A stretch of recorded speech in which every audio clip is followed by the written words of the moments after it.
Cotonou. À Cotonou, le général Soglo, on l'appelle Bon Papa Soglo. Il rit toujours, il a adopté 7 enfants, il a épousé une Française qui prépare à merveille le pot-au-feu. Il se sent mal à l'aise dans cet immense palais futuriste. Il préfère la rigueur des casernes. Mon général, par 3 fois, vous êtes intervenu dans les affaires de l'État. Est-ce qu'en Afrique, c'est le rôle des militaires?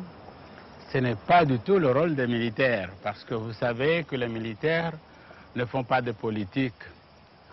S'ils interviennent, c'est parce que les civils n'ont pas pu gérer sainement les affaires de l'État.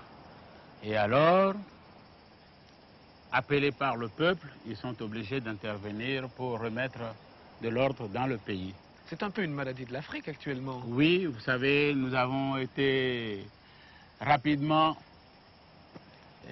indépendants, c'est-à-dire il aurait fallu encore nous préparer, nous n'étions pas préparés pour devenir indépendants.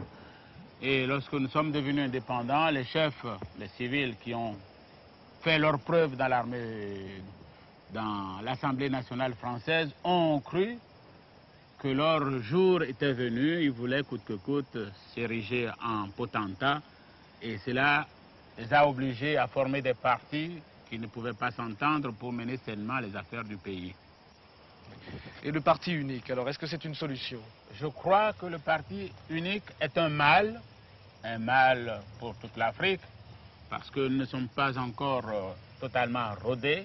Il fallait que nous essayions le parti unique pour arriver à nous mettre d'accord sur un certain programme et à faire quelque chose de bien pour notre pays.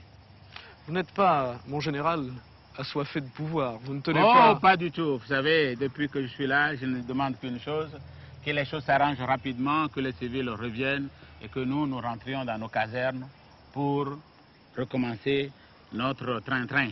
Oui, mais on dit aussi qu'on pardonne souvent la fermeté, la dureté aux militaires dans les périodes d'exception. Alors que vous restiez au pouvoir pendant un certain temps, c'est peut-être la solution. Peut-être, si le pays veut que les militaires restent au pouvoir, nous y resterons le temps qu'il faut pour remettre un peu d'ordre dans le pays et asseoir les institutions républicaines que nous voulons et calmer toutes les passions. Parce qu'actuellement, les passions ne sont pas apaisées. Ils croient, ces partis civils croient qu'ils vont revenir au pouvoir d'ici 3 mois, 6 mois, alors que nous ne voulons pas de cela. Nous voulons quelque chose qui soit vraiment pour la nation.